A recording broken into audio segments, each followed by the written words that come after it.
Módulo 3. Clasificación de calderas.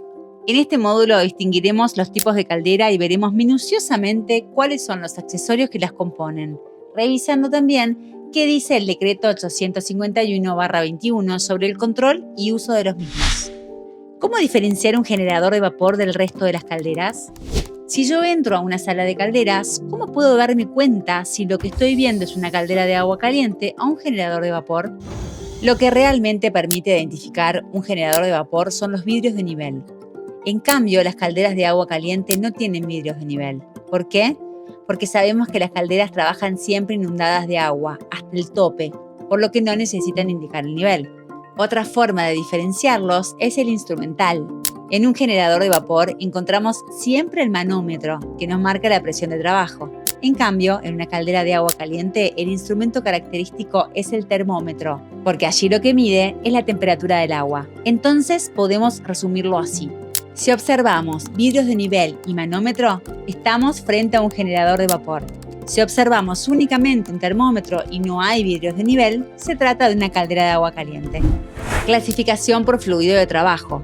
Las calderas se clasifican por su fluido de trabajo en calderas de agua caliente, agua sobrecalentada, vapor y fluidos térmicos. La distinción depende de si el agua se calienta por debajo o por encima de los 100 grados Celsius. Y si se trata de vapor o fluido diferente al agua, como las calderas de fluido térmico.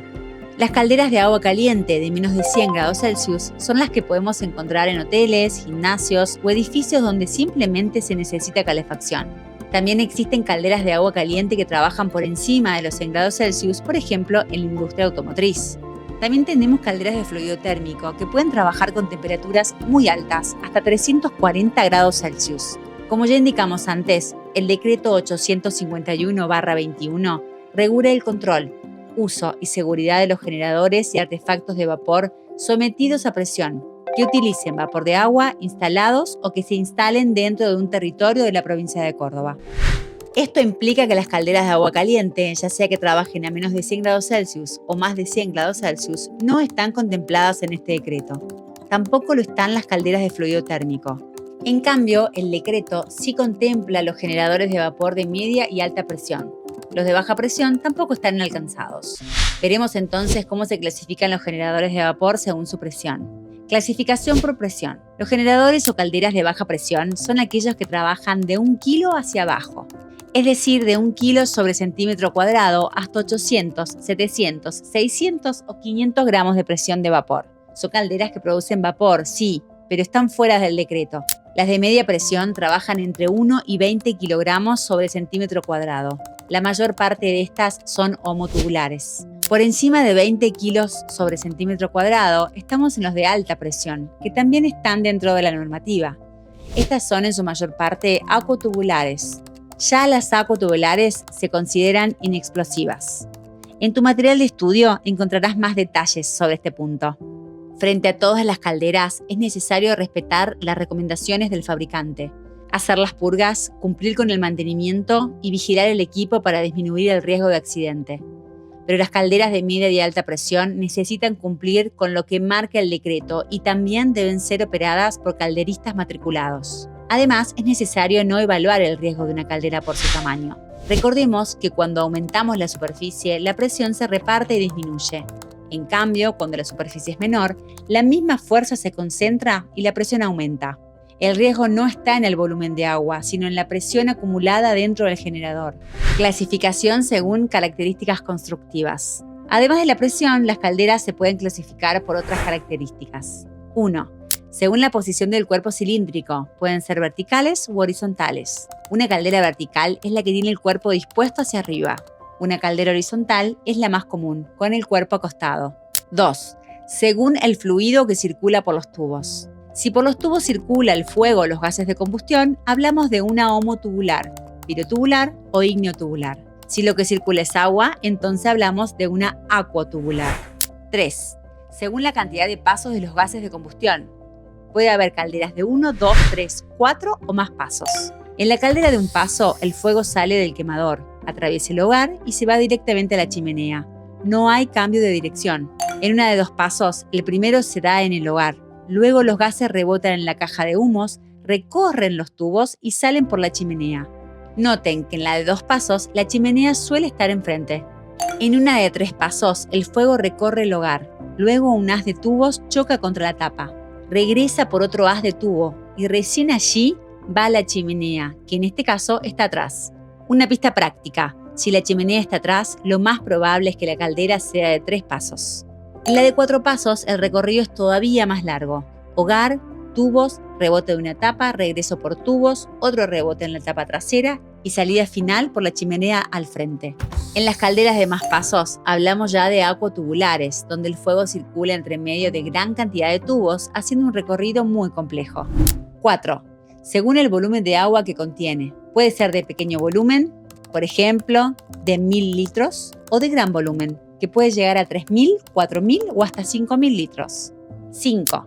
Según la circulación de agua puede ser natural o forzada. En las calderas que trabajan inundadas de agua es necesario que la bomba esté permanentemente alimentándolas para que nunca queden secas. Accesorios. Para entender bien el funcionamiento seguro de su generador de vapor, es fundamental conocer sus accesorios. Son los elementos que permiten controlar, proteger, alimentar y automatizar la caldera. Los dividiremos en 4 grandes grupos. 1. Accesorios de control. Aquí encontramos 2 instrumentos básicos y obligatorios: el manómetro y el vidrio de nivel. El manómetro nos indica la presión a la que está trabajando el generador. El vidrio de nivel nos permite ver la cantidad de agua dentro del cuerpo cilíndrico. Sin estos 2 elementos, no tenemos forma de saber si la caldera está en condiciones seguras de operación. 2. Accesorios de seguridad. Acá tenemos la válvula de seguridad, que libera presión si se supera el nivel, y el tapón fusible, que actúa como un seguro contra temperaturas excesivas. Ambos están pensados para evitar accidentes graves. 3. Accesorios de alimentación. El generador necesita reponer agua de manera constante. Para eso contamos con 2 alternativas: las bombas eléctricas o los inyectores. Son los que garantizan que nunca falte agua en el circuito. 4. Accesorios de automatización. Finalmente tenemos los que ayudan a que el sistema se maneje de forma más automática y segura: los flotantes electromagnéticos o magnetrol, los presostatos, las bujías y los electrodos de seguridad. Desarrollaremos ahora cada subgrupo con mayor profundidad. Accesorios de control. Manómetro. ¿Dónde se encuentra el manómetro? Lo van a ver montado en un tubito curvo que algunos llaman colita de chancho. El nombre técnico es tubo de condensación o sifón. ¿Para qué sirve? Para que el vapor que viene caliente se condense en ese lazo, se transforme en agua y baje la temperatura del fluido que llega al manómetro. Si dejamos que llegue vapor directo, el mecanismo interno se deformaría. Adentro, el manómetro tiene una lámina de burdón, de latón, con forma de herradura. Cuando entra presión, la burdón se abre o aplana apenas y mediante engranajes mueve la aguja. Si esta lámina se calienta de más, pierde elasticidad y marca mal. Por eso el sifón protege. Enfría y le manda agua al instrumento. ¿Cómo sé que el manómetro está fallado? Cuando sé que no hay presión, por ejemplo, la caldera está apagada o cerré la válvula de toma del instrumento, la aguja debe estar en 0. Si queda flotando arriba del 0, está marcando mal. Entonces es necesario su reemplazo o calibración. ¿Cómo leer un manómetro? El manómetro es uno de los accesorios más importantes de control, porque nos dice con exactitud a qué presión está trabajando el generador. Ahora bien, muchas veces no alcanza con mirar la aguja a ojo. Necesitamos calcular con precisión cuánto está marcando. Lo primero que debemos hacer es calcular el valor del espacio dentro de la marcadura del manómetro. Para eso utilizamos una fórmula muy simple: valor del espacio igual a n mayor menos n menor dividido la cantidad de espacios entre los 2 números. N mayor es el número grande que está después de la aguja. N menor es el número pequeño que está antes de la aguja. Cantidad de espacios son las rayitas que hay entre esos 2 números. Sigamos los siguientes pasos. Paso 1. Elegir los números contiguos. Supongamos que la aguja está entre 0,4 y 0,6. Esos son los 2 números que voy a usar: el menor 0,4 y el mayor 0,6. Un consejo práctico: siempre elijan los números pegados a la aguja, los contiguos. Pueden elegir otros, pero si se van más lejos van a tener que contar muchísimas rayitas y es más fácil confundirse. Paso 2. Llevar los números a gramos. El manómetro de este ejemplo mide 0 a 1 kilo y 1 kilo son 1000 gramos. Entonces, 0,6 equivale a 600 gramos y 0,4 equivale a 400 gramos. Ya tenemos los valores que necesitamos. Paso 3. Aplicar la fórmula. Hacemos la resta. 600 menos 400 igual a 200. Ahora contamos los espacios entre 0,4 y 0,6. Como pueden ver, hay 10 espacios. Entonces, 200 dividido 10 es igual a 20. Eso significa que cada espacio vale 20. Paso 4. Ubicar la aguja. Ahora miramos dónde está exactamente la aguja. Supongamos que está en la segunda rayita después del 0,4. Entonces tenemos los 400, que es el valor hasta 0,4, más 2 espacios que valen 20. Listo, la aguja está marcando 440 gramos. Con libras es lo mismo. Aquí necesitamos memorizar una equivalencia. 1 kilogramo sobre centímetro cuadrado es igual a 14,22 libras. En tu material de estudio vas a encontrar una serie de ejemplos para que puedas practicar la lectura de manómetros. Debes recordar que el decreto 851/21 en su artículo 17 indica que todo generador de vapor tendrá instalado un manómetro, el que estará conectado a un tubo de condensación. Vidrio de nivel. El segundo accesorio de control es el vidrio de nivel. En marcha yo debo ver el oscilamiento de la gota. Puede estar arriba, en medio o abajo, pero oscilando. Si está quieta, con la caldera en servicio, algo pasa. Los orificios son muy chicos, se tapa el sarro o basura. ¿Qué tengo que hacer? Purgar, desarmar y limpiar válvulas, restablecer el oscilamiento. Una situación crítica sería si no veo agua en el vidrio. ¿Qué hago primero? Primero y antes que nada, cierro el paso de agua más próximo a la caldera. La válvula de cierre rápido donde ingrese el cuerpo. ¿Por qué? Porque cuando desaparece el nivel del vidrio, no sé dónde está el agua real. Puede estar normal o puede no haber agua. Si entra agua fría a un hogar, cuerpo sobrecalentado, se produce un choque térmico que puede reventar hogar o cuerpo. Recordemos que el artículo 12 del decreto 851/21 indica que los generadores deben contar con válvula de interrupción entre la bomba de alimentación y la entrada del recipiente. Luego analizo la causa del problema y si hay alarma de bajo nivel, ejecuto cierres y recién reviso. Un vidrio de nivel siempre va montado sobre una columna hidrométrica. ¿Para qué sirve esa columna? Imaginen el cuerpo del cilindro de la caldera lleno de agua en ebullición. Allí dentro el movimiento es enorme. Burbujeo, oleaje, presión. La columna hidrométrica actúa como un amortiguador. Achica ese espejo de agua turbulento del cuerpo cilíndrico y lo traduce en movimiento más estable dentro del vidrio nivel. Por eso vemos el famoso oscilamiento de la gota en el vidrio. Sube y baja suavemente, pero de manera controlada, mostrando lo que realmente ocurre en el interior. Grifos de prueba. Sobre la columna hidrométrica se colocan siempre los grifos de prueba. ¿Qué función tienen estos grifos? Son pequeños orificios de salida muy finos que permiten comprobar manualmente si el agua está en el nivel correcto. Justamente porque son tan pequeños, deben operarse con frecuencia, todos los días o al menos día de por medio, para evitar que se tapen con sarro o suciedad.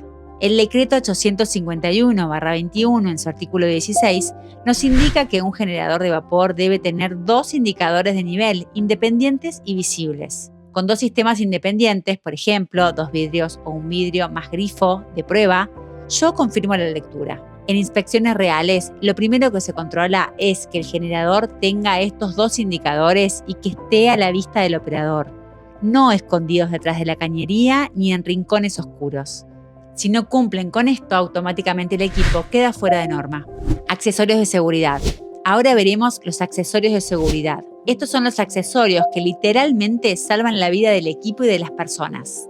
Ellos son las válvulas de seguridad y el tapón fusible. Válvulas de seguridad. Las válvulas de seguridad es el elemento que evita que la presión dentro del generador supere el límite de diseño.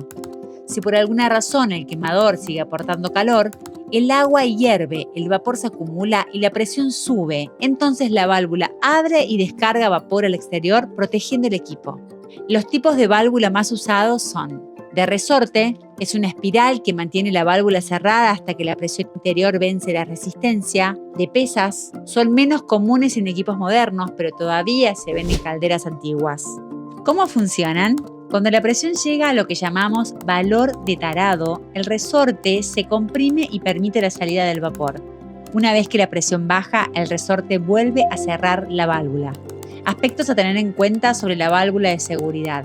Primero hablemos del reglaje o precinto. La válvula de seguridad viene ya tarada de fábrica, de acuerdo al diseño del generador. Esto significa que su apertura está calibrada para proteger la caldera y no puede ni debe manipularse.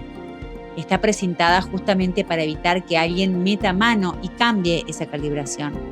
En cuanto a la ubicación, siempre se instalan en la parte superior del domo o del cuerpo cilíndrico, que es donde se acumula el vapor, porque ese es el punto donde la presión se concentra y la válvula necesita estar lista para liberar ese exceso de presión de inmediato.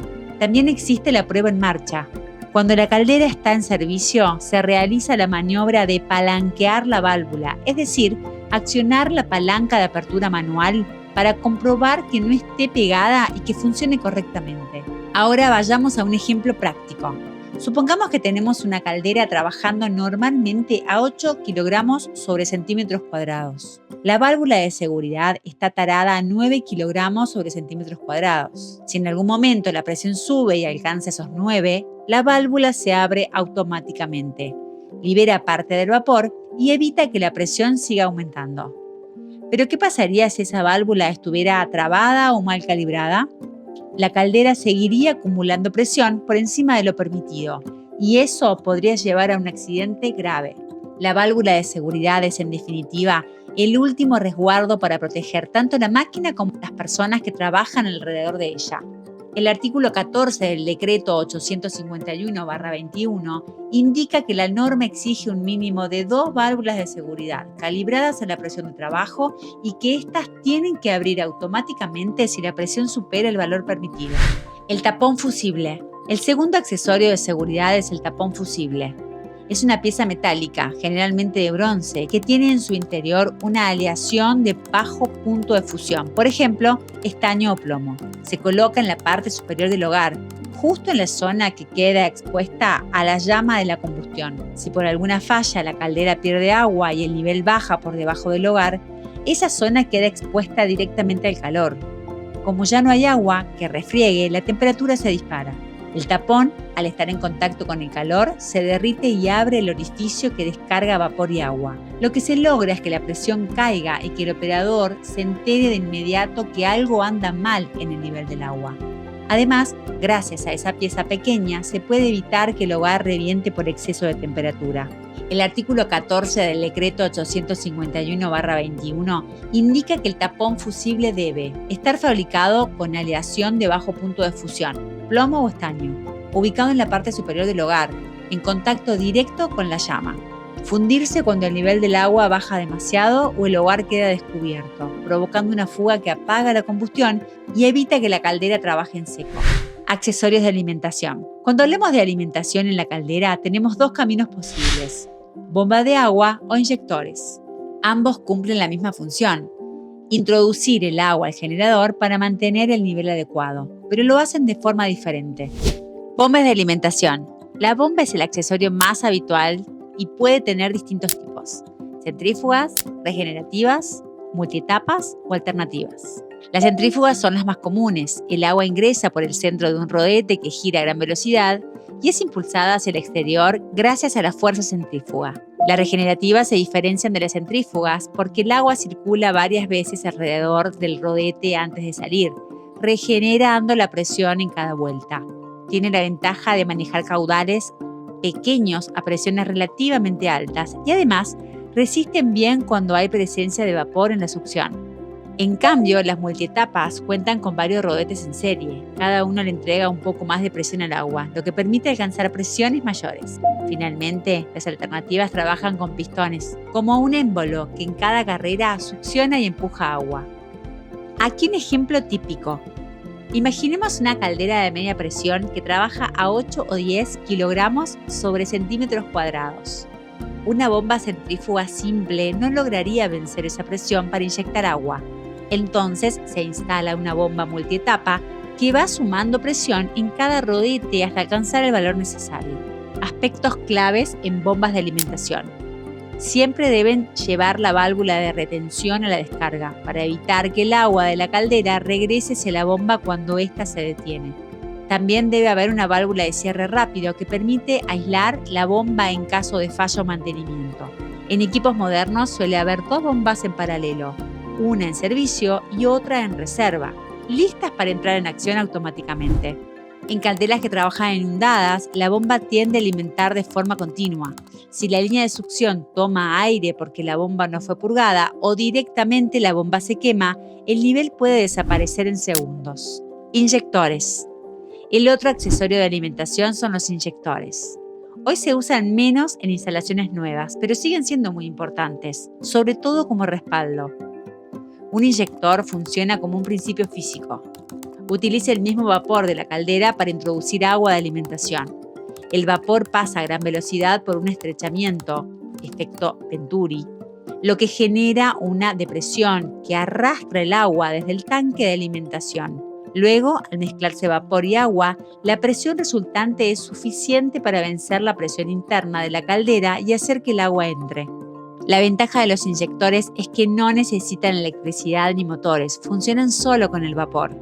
Pero la desventaja es que consumen parte del vapor producido, lo que reduce el rendimiento neto. En una planta que se queda sin electricidad, las bombas dejan de funcionar. Pero mientras haya vapor en la caldera, el inyector sigue trabajando y mantiene la alimentación de agua. Por eso se lo considera un accesorio de emergencia de gran valor. Recomendaciones. En cuanto a las bombas, se recomienda alternar semanalmente cuál de las dos está activa y cuál quede en stand-by, para evitar que se agarrote por falta de uso. Además, hay que verificar periódicamente que las válvulas de retención cierren bien y que los filtros de succión estén limpios, porque si se tapa la bomba, cavita y deja de inyectar agua. En cuanto a los inyectores, conviene probarlos regularmente aunque no se usen todos los días, porque en una emergencia puede ser la única forma de seguir alimentando la caldera. Además, necesitan agua de buena calidad, sin sarro ni partículas, ya que sus orificios son pequeños y pueden obstruirse fácilmente. El artículo 15 del decreto 851/21 indica que el generador debe disponer de 2 sistemas independientes de alimentación de agua, bomba eléctrica más inyector o 2 bombas en paralelo. La finalidad es que si uno falla, el otro mantenga el nivel de agua. Accesorios de automatización.